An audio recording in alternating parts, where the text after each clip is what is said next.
Okay, so this will be a bit more of a candid, real training video, probably just for the owners, but we'll see how it goes.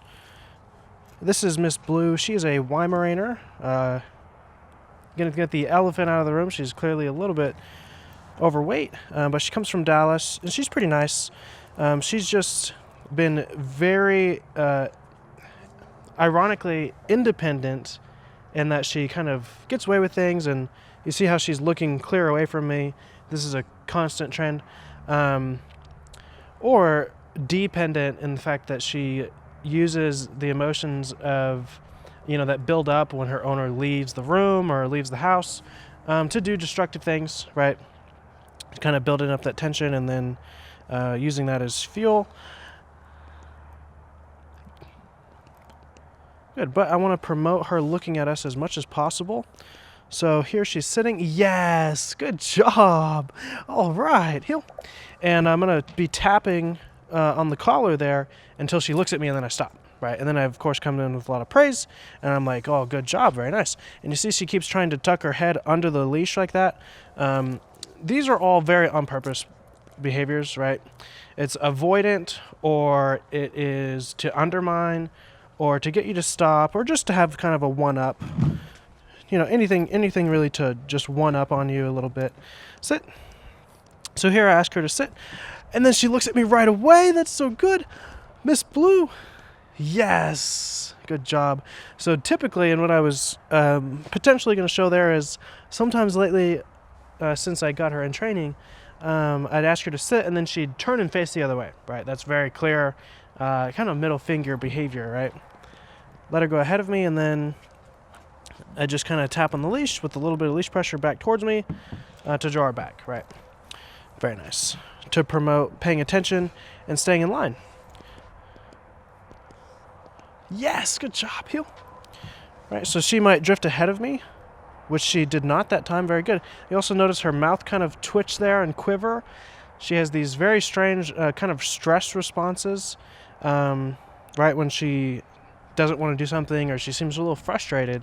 So I want to be very nice, gentle and slow, right? I don't want to push things too much.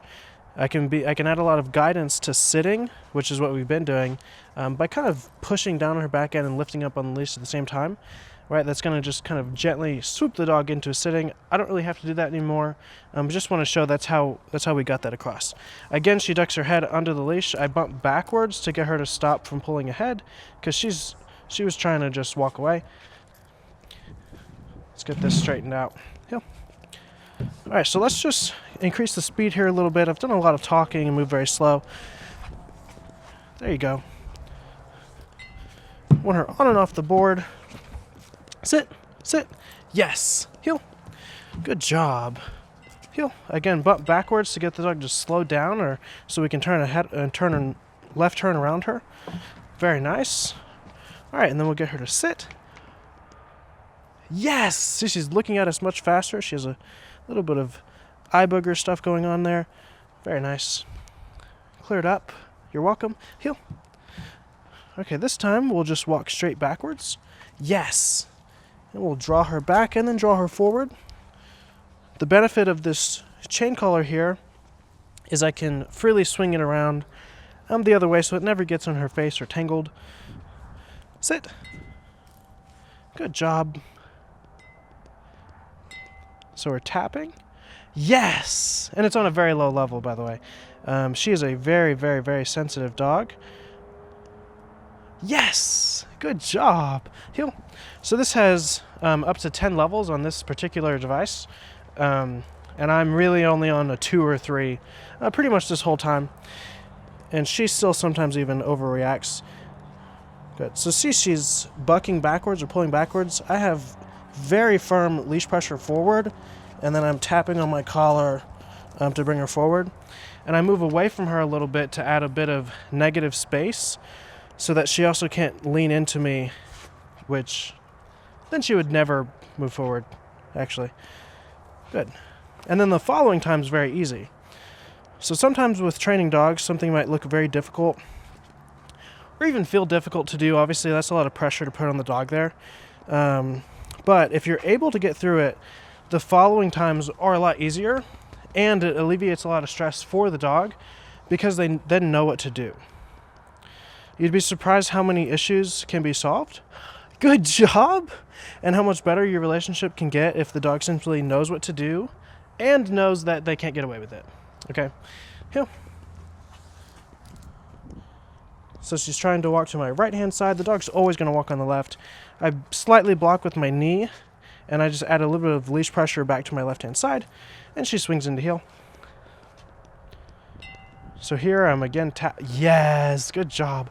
We're going to tap until she looks in this direction, and then continue walking forwards. And I'm really waiting for her there. She's trying to walk away. See, this is kind of what I mean. This is very avoidant behavior. Trying to get distracted on purpose. There's really no purpose for it. She's already used the bathroom, so don't think it's that. Don't be fooled by these antics. Just trying to find any way to get out of it, really. Sit. Good job. Blue. Blue. Hello. So we're just being patient. We can, yes, good job. And as soon as she does it, we come in with praise, right? Heel. But yeah, sometimes the way I describe training a dog is like if you put a mouse in a big old maze and it has a lot of openings, one of which is to just not look at me or turn the other way or walk away, buck, pull, etc. And if I close off all of those options, the dog only has one choice, right? And then after we've accomplished that, we can really start to develop things. And not only that, but we can actually enjoy the dog, right? And the dog can enjoy life because they're not anxious and stressed about, number one, trying to get out of things, if that makes sense. But number two, the stress that is involved in carrying out that action, right? It's a lot easier. Blue will discover that life is a lot easier when we can just walk around like this, right? When we can finally go to, let's say, the park or a public store, and she can see more of the world, and we just walk around like this, and everything's fine and easy, right? But there will be a little bit of difficulty in getting there, and so we have to be the human, the adult in this situation, to follow through with that, right? And you see there's more lip quivering and chattering, so I want to be really careful. I'm not trying to say she's bad or anything, but also you never know, right? Here. And that is really weird behavior. So place. Good. And then we create negative space for her to turn. Good. Sit. Yes. Yes, good job. Heel. And notice I'm really not petting Miss Blue here a lot. And that is very much on purpose. She tends to pull away or shy away when I do pet her, so I'm just kind of picking my moments, if that makes sense. Something that's very easy to do often with dogs like that, if they don't seem to want to be pet, is you can just pet them here on the chest. You're not invading their space or anything like that. You'll also notice, or at least I think, I'm being very careful not to lean over the dog. I noticed on the first day, or I think even when I was picking her up, that I leaned over her and she kind of like backed away, right? She's just a very apprehensive, kind of defensive dog, right? Yeah. So she's very persistent about getting her head onto that leash. So I just hugged it to my leg. I'm just not going to let that slide because that's going to be a very persistent issue. And she does it kind of half compulsively, but also to get a little bit of a win in this situation, right? This dog is all about getting a win, so to speak. Place, place, place. Good. So I started saying the command early to get that into her ears. Very nice. And then I followed through all the way until she got to the board. Here. Good job. So I expect her to try to walk to the door. She's, right. I just have leash pressure in my direction and I'm tapping on my collar and I stop when she comes to me. A lot of training, again, is pressure on and pressure off, right? So as soon as she goes to sit, I just let go. And that is your first indication that you're doing the right thing. Similar to everything else we're doing, right? Like I'm trying to get her to look at me here. I'm just tapping in a very low level 3 here. Just being patient. There's kids playing in a neighborhood yard, so. Yes, good job. And then there at the end, I just make a little bit of noise to help her out. Good. Okay. We'll get her to stand in front of us. Something I like to do sometimes with these dogs that are very disengaged, they don't like being pet, is I'll come and I'll cover their eyes with my palms, and I'll kind of rub their temples like this, right? It can be a little bit therapeutic, right? And then also I'm covering up the main overwhelming sensory in the visual, right? So she's just kind of having to process this in her little brain. And sometimes it doesn't really do anything. Other times I've seen the dog comes out of it and they're like, oh my God, whoa. All right, and then they look at you a little different. Good job. Here. But I like to do that sometimes. Yeah, training a dog is not only about all the mechanics, but I need to make sure that the dog likes me and I have a good relationship with her. So the first couple of days of training when we started is we'd finish and then I'd just sit here with her for, maybe 10 minutes after, just because she seemed like she was so easily overwhelmed and that she really did not like that I was making her sit and making her walk, and I was stopping the leash pulling, etc. You know what I mean? So just a little bit of decompression can help a lot. Good job. Heel. Because I don't want her temper or whatever it is that she is doing with her teeth chattering to really flare on me, right? I want this to be a very easy process. Heel. Right, kind of not so much a commander or commandee situation, but more like a, hey, help follow me along, take my hand, and I'll show you what to do if you just trust me a little bit. There you go. There you go. Right, so this is promoting her hugging against my leg. I'm just kind of stepping away, creating negative space. And then I have leash pressure and collar pressure. See, she tried to turn the other way. I just block that with her back end with my knee. Welcome back. Right, she tried to choose to get distracted. Again, there's nothing to be distracted about right there. It's plain grass, and she's already used the bathroom. And no dog used the bathroom in that spot. Pure theatrics sometimes. Here. So we lower our hands and we wiggle our fingers to get her to come forward, just as much guidance as possible. You'll notice when I make these videos and I show how I train dogs, the goal is, or the first priority is not to add more pressure to get the dog to do it, but if I can add more guidance and the dog does it, then that's much preferred, right?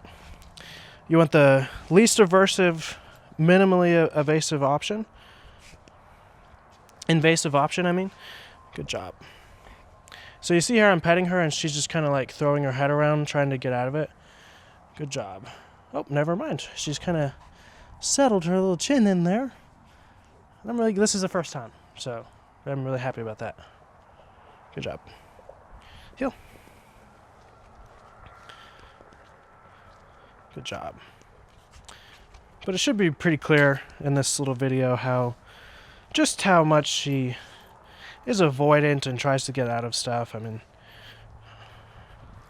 none of this is exactly difficult. But she's also never done any of this before. And her owners couldn't really engage with her using the leash. And because she would just pull so hard, I think the owner actually described it as, dangerous, which makes sense because she would lunge at other dogs or maybe even people, and she could pull you down, pull you over. So good. I'm just having her follow me here. Good job. Sit. Okay, so let's sit her and then we'll step away. Good. And I'll come back and I'll be like, good job, right? A little bit of praise is not bad. She's leaning forward to stand up. I just step back into her. There you go. Okay, good job. Go for the safe option. Pet her on the chest. Sit. Sit. So you see how effective that is? Not only me lifting back up on the leash, but stepping back into the dog will immediately reaffirm that. Good job. Heel. Come on. There you go. Yeah, she very smoothly followed that. Yeah, it's getting a little hot. And I think we've kind of covered everything that makes sense for now. This is only day 4 or 5 with her. Picked her up on Monday. Today's Friday. So we'll just call it there. And then we'll show more progress in a couple of days, get another video. I'm pretty happy.